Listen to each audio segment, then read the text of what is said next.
Monsieur Herman Imongo, bonjour. Bonjour. Vous êtes le ministre délégué des Affaires étrangères du Gabon. Merci à vous de nous rejoindre ici à Londres, au siège de la BBC. Et on vous reçoit dans le cadre de ce sommet des ministres des Affaires étrangères du Commonwealth. Vous avez rejoint cette communauté en juin 2022. Pourquoi avoir pris ces décisions?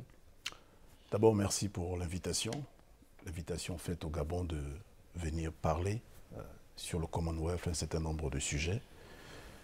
Merci également pour l'opportunité qui nous a ainsi donnée pour situer la pertinence de cette adhésion du Gabon au Commonwealth et en répondant à votre question. Alors, le choix fait par le chef de l'État, le président de la République gabonaise, son Excellence Ali Bongo Ondimba, de rejoindre le Commonwealth, déjà d'emblée, c'est un choix judicieux et pertinent, pour au moins 3 raisons.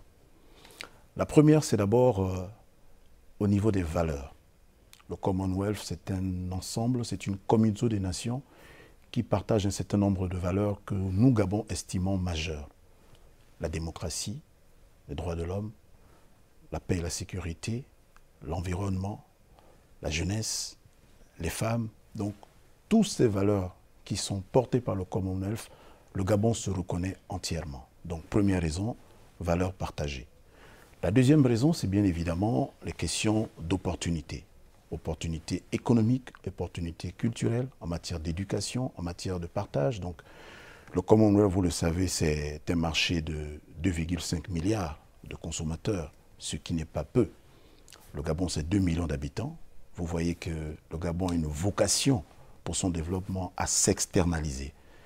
Et le choix du Commonwealth se justifie parce que le Gabon est dans une phase, depuis une quinzaine d'années, de diversification de son économie dans différents champs, que ce soit les infrastructures, que ce soit la transformation des matières premières, que ce soit l'agro-industrie, que ce soit l'écotourisme.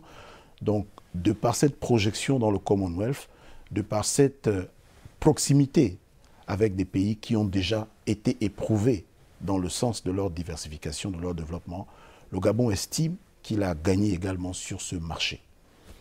Troisième et dernière raison, si ce n'est pas cela, c'est en ce qui concerne la plateforme qu'offre le Commonwealth. Le Commonwealth, c'est une sphère d'influence. Le Commonwealth, ce sont des nations qui ont la capacité de porter la voix de leurs intérêts. Et le Gabon a besoin de plateformes de cette nature. Le Gabon estime que, par son adhésion au Commonwealth, par les questions, par les thématiques qu'il défend, notamment en matière d'environnement, en matière de femmes, le Gabon peut se servir de la plateforme qu'offre le Commonwealth pour faire avancer ces questions. Et vice-versa, la Commonwealth met également à profit le statut de membre du Gabon pour également permettre l'avancement sur ces questions. Qu'offre le Gabon à la communauté et quels sont les bénéfices? Quels sont les bénéfices pour le Gabon d'appartenir à cette communauté, et qu'est-ce que le Gabon offre en retour dans la communauté? Alors, lorsque le Gabon et le Togo ont rejoint la communauté, déjà, il faut dire que le Gabon est une nation qui a un historique qui est là. C'est une nation de paix. C'est une nation qui, depuis des décennies, joue un rôle majeur dans la résolution des conflits en Afrique. C'est une nation qui apporte sa contribution au traitement des enjeux mondiaux. Nous sommes membres du Conseil de sécurité des Nations Unies. Aux côtés du Ghana et du Mozambique, nous formons ce que nous appelons les A3, les 3 pays africains membres du Conseil de sécurité des Nations Unies. Et comme vous le savez, l'agenda du Conseil de sécurité est quasiment 70% consacré aux questions de conflit en Afrique. Donc, par ce statut, par cette présence au Conseil de sécurité, en rejoignant le Commonwealth, vous voyez que le Gabon a un narratif à porter. Le Gabon a un narratif à faire défendre, à faire partager par la communauté des nations.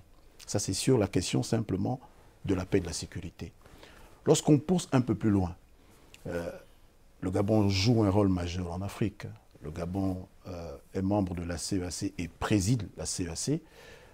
Au sein de cette organisation régionale, le Gabon estime que par l'agenda de l'Afrique centrale, par les questions qui sont d'actualité et d'importance pour l'Afrique centrale, des réponses peuvent également être sollicitées auprès de la communauté des nations. L'idée, c'est de mutualiser les efforts. L'idée, c'est de se servir de toutes ces plateformes qui ont une vocation à être pertinentes pour apporter des réponses. Donc, on est en matière de paix et de sécurité, en matière de coopération internationale, et on peut dérouler le tapis comme ça, en matière d'environnement, en matière de promotion de la femme, de l'égalité des genres. Donc, toutes ces questions, le Gabon estime qu'il a son mot à dire dans la communauté des nations. Et réciproquement, le Gabon est légitimement en capacité de tirer profit de son appartenance au Commonwealth. Au-delà des intérêts économiques, notamment ce que j'ai évoqué sur le fait que le Commonwealth, c'est un marché de 2,5 milliards de consommateurs, n'oublions pas que par notre présence à l'Assemblée générale des Nations unies, le groupe qu'est le Commonwealth peut former des blocs, peut former des stratégies sur certaines positions à défendre au niveau international ou au niveau régional. L'idée, c'est cela. Donc, nous estimons que c'est un parcours qui est gagnant-gagnant. Nous avons fait ce pari. Nous en sommes à notre bientôt première année. Et jusqu'à présent, nous considérons que c'est un choix qui est juste, et nous ne nous sommes pas trompés en le faisant.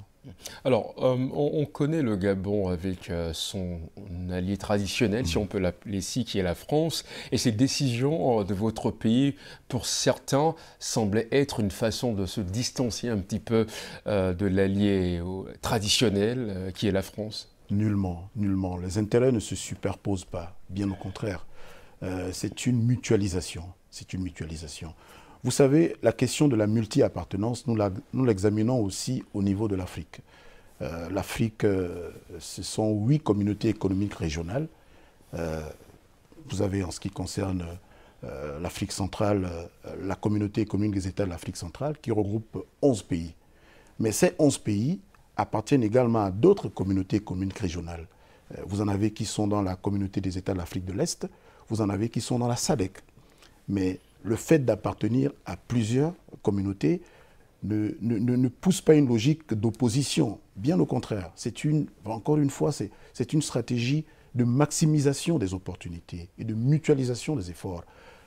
L'appartenance du Gabon au Commonwealth s'inscrit encore une fois dans une dynamique de renforcer son partage de valeurs, de renforcer sa projection à l'international, de renforcer la diversification de ses partenariats. Donc ce n'est vraiment pas en opposition, bien au contraire, c'est une mutualisation qui profite, qui est du gagnant-gagnant. L'expérience que nous avons pu avoir dans certaines organisations, dans certains regroupements, nous la portons aussi dans d'autres. Il faut voir cela comme un continuum et non pas comme une rupture. Alors, dans cette logique, il a été annoncé un vaste programme d'enseignement de la langue anglaise, du primaire au secondaire. Pourquoi c'était important et qu'est-ce qui se fait concrètement, Monsieur le ministre? Pourquoi c'est important? Vous l'avez répondu, hein, le français, la langue de l'international, l'anglais, plutôt, est la langue de l'international. Donc, le Gabon a conscience de cela et le Gabon ne s'est pas mis à l'anglais maintenant, hein. C'est une décision qui a été prise par le président Ali Bongo Ondimba depuis plusieurs années. Simplement, par notre adhésion au Commonwealth, il y a un saut qualitatif que nous faisons. Donc ça, de manière concrète, c'est un cadre qui est mis en place pour que les choses s'accélèrent. Elles existaient maintenant, mais l'idée, c'est d'accélérer cela. Donc, de manière concrète, alors, depuis notre adhésion au Commonwealth, nous avons pris des dispositions et nous sommes toujours en train de les prendre pour... au niveau de toutes les couches de la société ou au niveau de toutes les institutions, mettre en place des mécanismes qui pourront permettre l'apprentissage de l'anglais, pour ceux qui la connaissent, le renforcement des capacités, et également par la circulation entre les populations et les nations du Commonwealth, permettre des échanges qui vont nous donner la possibilité de renforcer nos capacités dans l'anglais, dans les pratiques de l'anglais, dans l'administration du Commonwealth. Ça aussi, c'est un monde qui est nouveau, hein. C'est un monde qui est nouveau et nous avons des exemples comme ça où certains pays parfois expérimentent des jours dans la semaine où ils consacrent les services en anglais. L'idée, c'est lorsque vous venez dans une administration le vendredi, bon, c'est un vendredi où on parle anglais. Donc vous êtes astreint à cela. Si vous voulez vraiment bénéficier du service public, vous êtes astreint au moins ce jour à faire l'effort. Donc ce sont des petits mécanismes comme ça, en nous appuyant sur l'expérience d'autres États qui ont qui sont entrés dans ce processus, et le cas du Togo qui a rejoint le Commonwealth avec le Gabon, peut également nous inspirer en cela. Donc, ce n'est pas quelque chose de nouveau, c'est simplement un cadre qui est plus formalisé pour accélérer les choses. Alors, il y a aussi la question politique dans votre pays. Récemment, il y a eu des concertations politiques avec d'autres partis, y compris l'opposition. Quel est l'intérêt ou quel était l'intérêt d'organiser ces rencontres et qu'est-ce qu'il en est exactement aujourd'hui? Alors, il y a une philosophie qui est la nôtre. Et d'ailleurs, elle est portée par le chef de l'État. C'est que tant que les êtres humains se parlent, ils ne se frappent pas. Et c'est un des fondamentaux, c'est un des piliers de notre vivre ensemble. Je vous l'ai dit, le Gabon est un pays stable. Depuis que le Gabon est indépendant, le Gabon n'a pas connu de guerre civile, le Gabon n'a pas connu de conflit armé. Donc, nous Gabonais, nous avons en nous, de manière ontologique, ce désir de se parler, ce désir de se concerter, ce désir de dialoguer. Et le chef de l'État, ne dérogeant pas à cette tradition, a pris la décision de cette concertation politique entre partis, le ruling party, donc de la majorité, et partis de l'opposition, pour discuter un peu du système électoral, des questions politiques. Et les deux partis ont consacré une dizaine de jours, ont abordé toutes ces questions et ont pris un certain nombre de décisions. Encore une fois, l'état d'esprit, c'est d'abord de se parler. À l'issue de cette décision, certains choix ont porté sur un mode qui serait le plus pertinent possible. Je prends par exemple le cas du scrutin à un tour pour toutes les élections. Je prends pour l'harmonisation des mandats de 5 ans. Je prends également pour la mise en place d'un comité de suivi qui après va discuter des questions comme le statut de l'opposition. Comme dans d'autres pays, quel statut l'opposition a, ce qui est prévu. Et ce n'est pas une concertation de plus, parce que l'un des engagements des deux partis était de faire en sorte que des recommandations, des décisions qui ont été prises soient intégrées dans le corpus juridique, que ce soit au niveau de la Constitution ou au niveau des lois et règlements. Donc c'est une concertation qui ne déroge pas à la tradition gabonaise, la tradition que les Gabonaises et les Gabonais ont de se parler. Où en êtes-vous, la classe politique gabonaise de façon générale? Parce qu'on va en parler tout à l'heure, mais on sait qu'il y a des élections présidentielles qui viennent dans quelques mois. Oui, il y a des avancées parce que nous sommes dans la phase de traduction en instruments juridiques des décisions qui ont été, des recommandations qui ont été prises dans le cadre de cette concertation. Il y a un organe qui est le Centre gabonais des élections qui a été mis en place, composé paritairement de partis de la majorité de l'opposition, qui est le mécanisme qui va gérer tout ce qui est élection dans sa phase opérationnelle. Donc il y a des avancées. Nous sommes vraiment dans cette étape où nous traduisons en instruments juridiques les décisions qui ont été prises. Alors, les élections, c'est bientôt. On se rappelle que les dernières élections, contrairement à d'autres de par le passé, il y a eu quelques tensions. Que faites-vous concrètement pour s'assurer que ces tensions-là, on a même déploré quelques pertes en vies humaines, qu'est-ce qu'il faut faire concrètement pour que les prochaines élections ne soient pas aussi tendues que la précédente? Tant qu'on se parle, on ne se frappe pas dessus. Et le choix qui a été fait, c'est le choix de cette concertation. De se dire, nous mettons tout sur la table. Nous voyons ce qui n'a peut-être pas pu marcher, ce qui a un peu moins marché. Qu'est-ce qui a marché que nous pouvons retenir? Donc le sens de ce dialogue, c'est de faire en sorte que nous puissions, au soir du scrutin, au soir de la proclamation des résultats, sortir au moins satisfait, au mieux comblé. Dans une élection, il y a toujours un gagnant et un perdant. C'est comme ça. Mais nous voulons qu'à l'issue de ces élections, il n'y ait pas des Gabonais qui aient perdu et des Gabonais qui aient gagné. Il y ait des Gabonais ensemble qui ont un pays à porter, qui ont des enjeux à gérer. Et c'est vraiment la logique des élections. C'est vraiment la logique du dialogue. C'est vraiment la logique de la concertation politique. Et nous faisons le pari que cette échéance se déroulera bien. Je rappelle que nous sommes avec Herman Imongo, il est le ministre délégué des Affaires étrangères du Gabon et qui participe actuellement à cette grande rencontre internationale du Commonwealth. Il est aujourd'hui notre invité. Alors, on parle des élections et cette question que beaucoup de gens se posent, est-ce que le président Ali Bongo sera candidat, monsieur le ministre? Alors, il est vrai qu'il y a des demandes fortes dans ce sens qui ont été faites par une large partie de la majorité de la population. Il y a des attentes fortes dans ce sens, mais encore une fois, le maître des horloges reste le chef de l'État. Donc j'ai envie de dire, réservons l'exclusivité pour le chef de l'État. Lorsque le chef de l'État estimera qu'il est temps de faire connaître sa réponse, il le fera.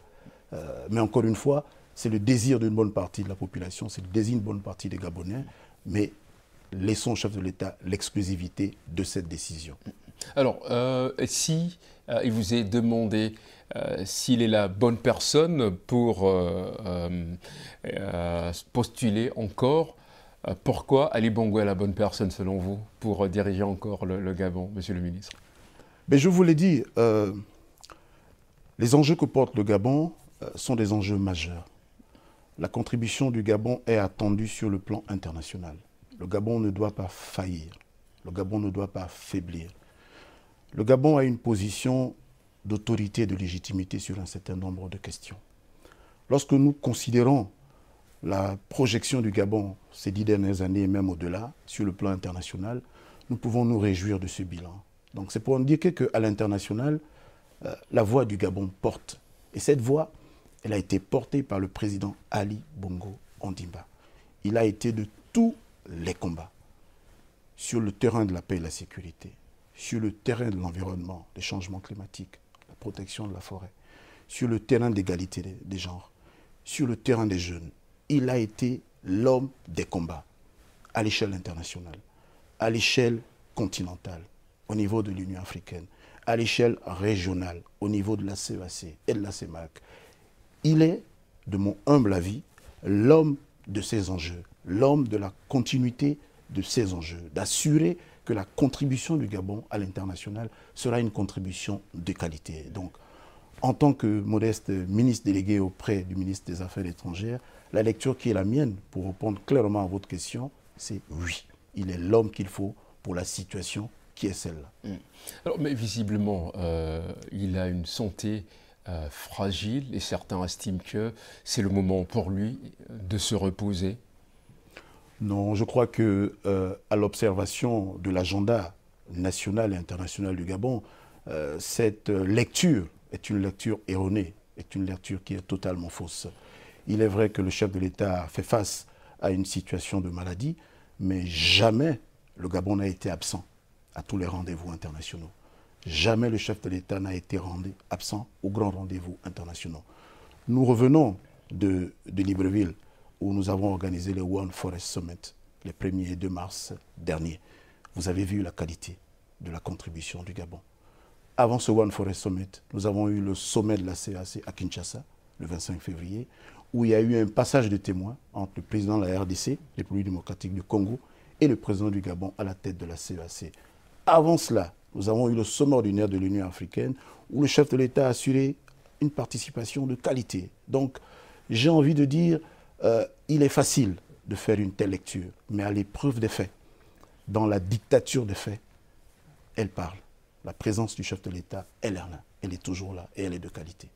Et est-ce que c'est ne pas indirectement lui mettre une certaine pression au moment où il peut se reposer tranquillement, parce que vous avez estimé qu'il a beaucoup fait, il a porté le nom du Gabon sur l'échiquier international.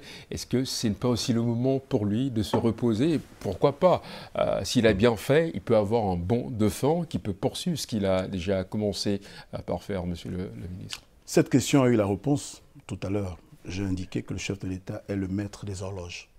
Il faut lui laisser l'exclusivité, le temps de la réponse qui est la sienne. Mais de mon avis, il est l'homme qu'il faut pour les enjeux du Gabon. C'est cela. Alors, parlons d'autres enjeux. Par rapport à votre pays, le Gabon a été classé 25e sur le plan international, premier sur le plan africain par rapport à la question de la femme. Qu'est-ce qui a été fait? Qu'est-ce qui vous vaut l'honneur? Qu'est-ce que vous avez pu faire durant cette période qui a permis ce classement, Monsieur le ministre? Alors, il faut dire que l'engagement sur la question de la promotion de l'égalité des genres, c'est un engagement majeur, un des piliers de notre politique et même politique internationale.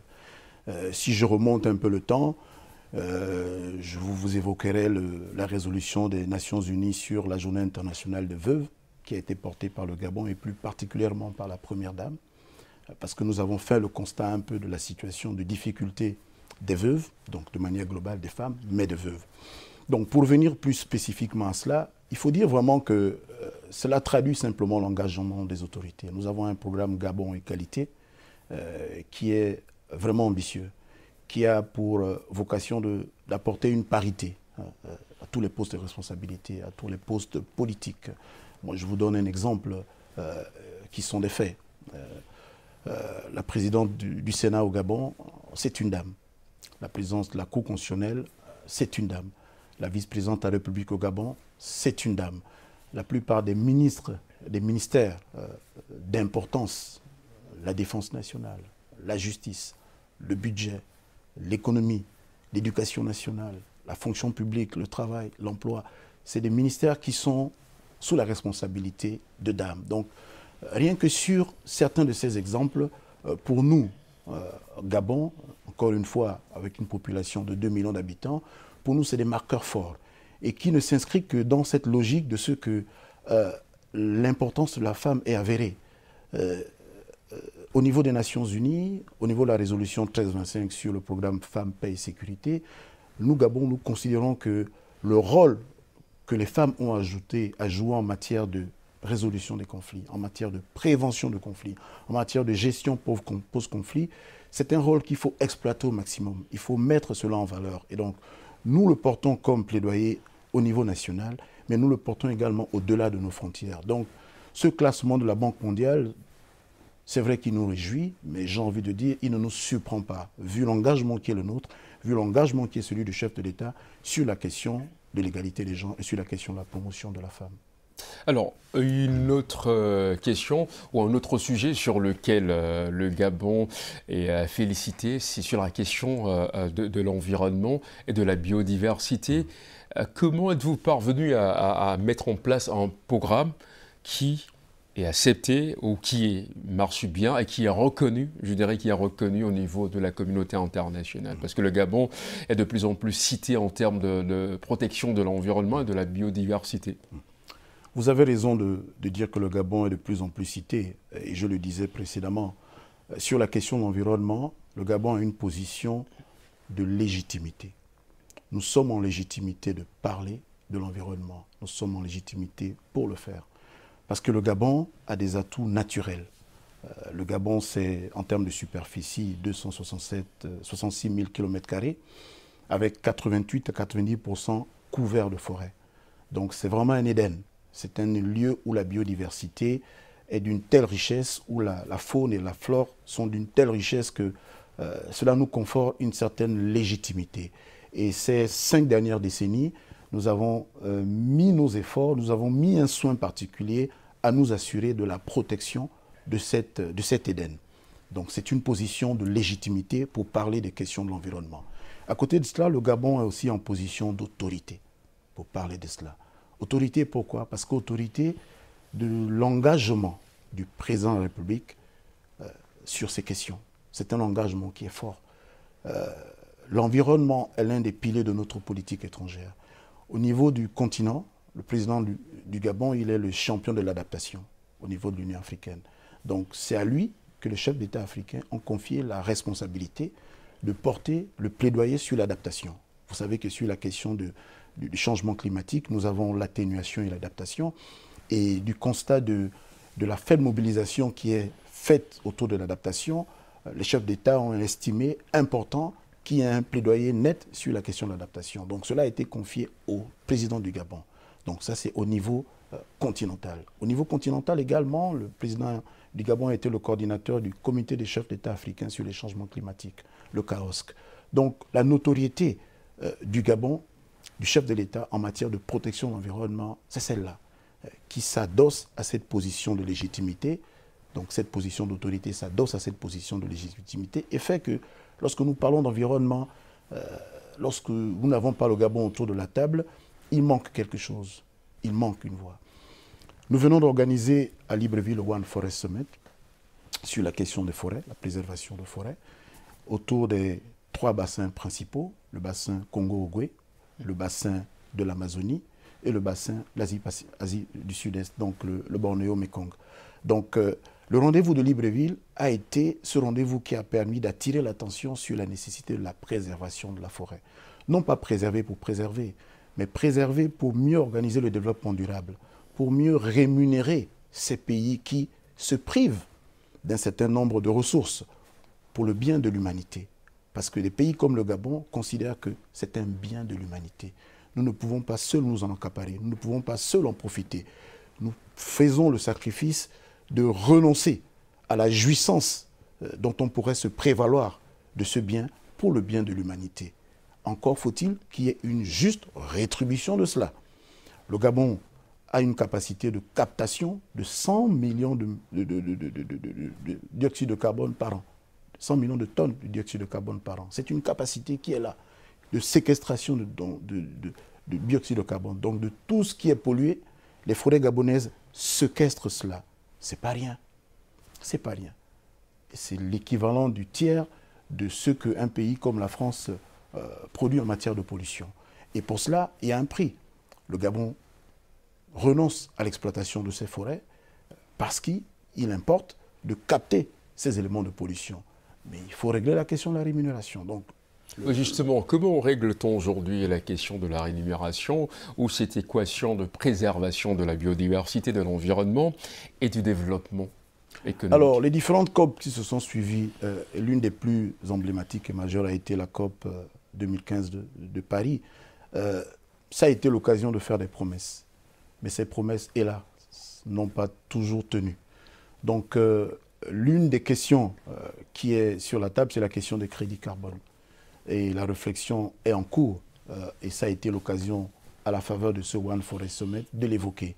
Mais il est prévu la COP de Dubaï, la COP 28 de Dubaï, et ce sont des questions qui vont à nouveau être examinées. Parce qu'encore une fois, tant qu'il n'y a pas cette juste rémunération, il y aura cette injustice climatique. Jusqu'à quand? Jusqu'à quand allons-nous subir l'injustice climatique? Parce que nous sommes la solution, mais nous ne sommes pas rémunérés comme nous devrions l'être pour les sacrifices que nous consentons. Alors, autre chose par rapport au Gabon, c'est le Gabon est actuellement le pays qui préside la CEAC, qui regroupe 11 États membres. Comment est-ce que vous gérez? Quelles sont les questions prioritaires aujourd'hui pour votre présidence, Monsieur Herman Imongo? Alors, lorsque le chef de l'État a prononcé son discours d'acceptation le 25 février dernier à Kinshasa, il a clairement identifié 4 chantiers. Le premier chantier, c'est le chantier du financement de la communauté. Parce que, bien entendu, la communauté doit être financée. Il y a des mécanismes, il y a un fonctionnement, il y a un coût. Et il y a un mécanisme qu'on appelle la contribution communautaire. Et pour des raisons diverses, cette contribution, on va dire, ne satisfait pas en termes d'entrée de fonds. Donc il faut réfléchir sur un mécanisme qui pourrait mieux convenir, parce que ce mécanisme actuel pose quelques problèmes. Alors, le deuxième chantier, c'est le chantier de l'environnement, de la forêt. À la suite donc du One Forest Summit, le Gabon, le chef de l'État a pris la décision de porter également le narratif au niveau de la CAC, de faire en sorte que sur la question de l'environnement, sur la question de la forêt, sur la question des crédits carbone, nous puissions parler d'une voix. C'est important.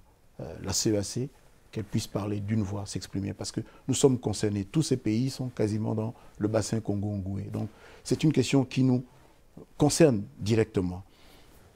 Le troisième chantier qui a été évoqué, c'est l'architecture de Yaoundé. Donc, tout ce qui est réforme en matière de sécurité, en matière de mise aux normes, d'instruments juridiques, parce que, bon, lorsque le chef de l'État a présidé la CEAC de 2017 à 2019, il a permis la mise en place de la nouvelle structure. Nous passions d'un secrétariat général à une commission, avec toute une refonte des textes, avec un traité révisé. Donc, en inscrivant le chantier de réforme et l'architecture de Yaoundé au titre du mandat du Gabon, l'idée est de finaliser ces dossiers. Ça va porter sur le règlement intérieur de la conférence, le règlement intérieur du conseil exécutif, du COREP, du mécanisme COPAX. Donc, tout ce travail juridique, il va falloir le finaliser. Enfin, l'un des derniers chantiers, c'est le chantier de la jeunesse et des femmes. Donc, nous considérons que nous avons matière au niveau communautaire à travailler davantage sur la question de la jeunesse, à travailler davantage sur la question des femmes. Nous parlons tout à l'heure de la question de l'égalité des genres. Donc, nous voulons également porter ce narratif au niveau communautaire. Donc, ça, ce sont les 4 grands chantiers que le chef de l'État a inscrits pour son mandat, qui ont été prononcés lors de son discours d'acceptation. Et bien à côté de cela, il y a les questions habituelles que la CEAC suit au quotidien. Monsieur Herman Imongo, merci beaucoup pour votre temps, pour l'interview, pour nous avoir rendu visite ici à Londres, à la BBC. C'est moi. Et bonne continuation à vous également.